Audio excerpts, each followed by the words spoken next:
नमस्ते। मैं हूं आपका कथावाचक और आज मैं आपको ले चलता हूं हिमालय की उन वादियों में जहां देवदार के वृक्षों के बीच रुद्रपुर नाम का एक छोटा सा गांव बसा था। यह कहानी केवल एक युवक की नहीं, बल्कि हम सबके भीतर छिपे उस असंतोष की है जो हमारे पास मौजूद बेशकीमती खजानों को अनदेखा कर देता है। आइए स्वर्ण मृगतृष्णा और बोधिवृक्ष के इस महाविस्तार में डूबते हैं। प्रथम अध्याय, मन का मरुस्थल। रुद्रपुर की प्राकृतिक सुंदरता मंत्रमुग्ध कर देने वाली थी, लेकिन वहां रहने वाले माधव के लिए यह सब व्यर्थ था। माधव के पास सुगठित शरीर, तीक्ष्ण बुद्धि और एक कर्मठ स्वभाव था, लेकिन उसके मन में अभाव का एक गहरा मरुस्थल था।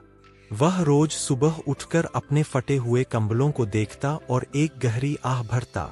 जब वह खेतों में काम करने जाता तो रास्ते में पड़ने वाली सेठ हीरालाल की भव्य हवेली उसे चिढ़ाती हुई प्रतीत होती। वह अक्सर आसमान की ओर देखकर बुदबुदाता, ईश्वर, तुमने मुझे यह बलिष्ठ शरीर तो दिया, पर इसे सजाने के लिए रेशम नहीं दिया। ये हाथ पत्थर तोड़ने के लिए बने हैं या स्वर्ण बटोरने के लिए? क्या मेरा पूरा जीवन इसी धूल और पसीने में बीत जाएगा?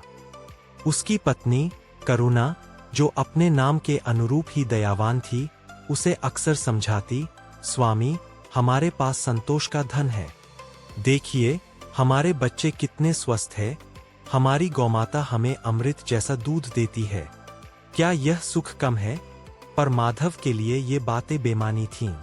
वह एक ऐसी स्वर्ण मृगतृष्णा के पीछे भाग रहा था जिसका कोई अंत नहीं था। नियति का खेल और सन्यासी का आगमन। समय बदला और गांव में भयंकर अकाल पड़ा।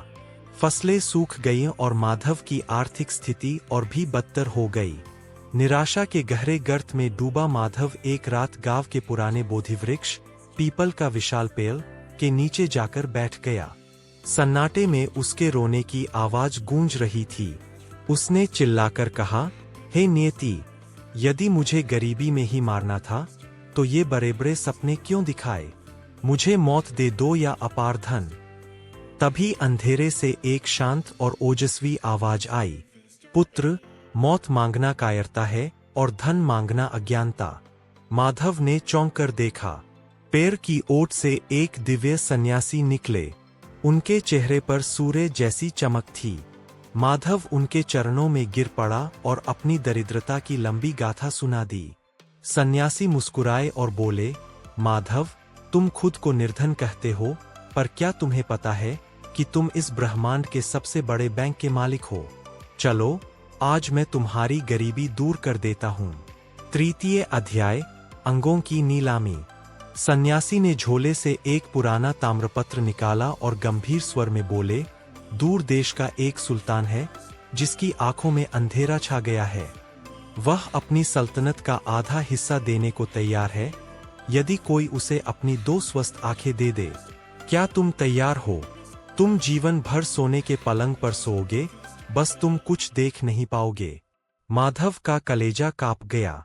उसने कल्पना की, सोने का पलंग, 56 भोग, पर सब कुछ काला। वह अपनी पत्नी की मुस्कान नहीं देख पाएगा, बच्चों का बढ़ता कद नहीं देख पाएगा। उसने कांपते स्वर में कहा, नहीं महाराज, आंखें नहीं। अंधेरे में राजपाट किस काम का? सन्यासी ने दूसरा प्रस्ताव रखा, ठीक है, एक बहुत बड़ा व्यापारी है जिसका इकलौता उत्तराधिकारी गूंगा है। उसे तुम्हारी आवाज चाहिए। बदले में वह तुम्हें हीरों से भरी 10 गाड़ियां देगा। तुम महलों में रहोगे पर कभी बोल नहीं पाओगे।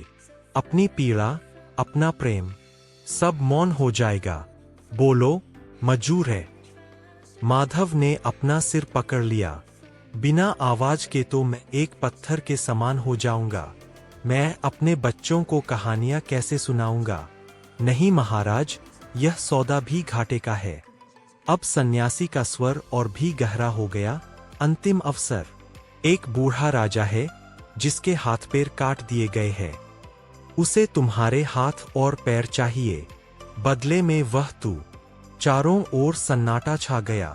सन्यासी ने माधव को कंधे से पकड़कर उठाया और उसकी आंखों में झांकते हुए कहा, मूर्ख माधव, अभी कुछ मिनट पहले तुम कह रहे थे कि तुम्हारे पास कुछ नहीं है, पर जब बेचने की बारी आई तो तुमने अपनी आंखों को आधे राज्य से कीमती बताया, अपनी जुबान को हीरों से ऊपर रखा और अपने हाथों पैरों के लिए पूरे साम्राज्य को ठुकरा दिया।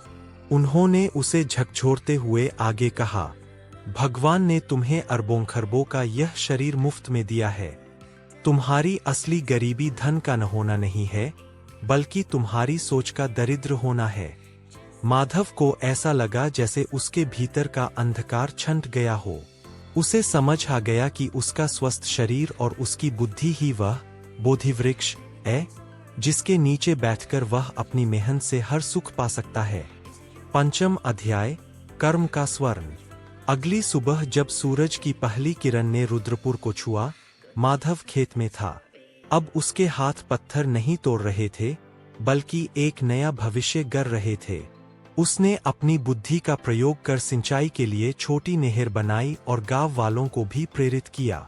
कुछ ही वर्षों में माधव गांव का सबसे समृद्ध व्यक्ति बन गया। लेकिन इस बार उसके पास केवल स्वर्ण नहीं था, बल्कि वह आत्मसंतोष भी था जो उसने उस रात सन्यासी से सीखा था।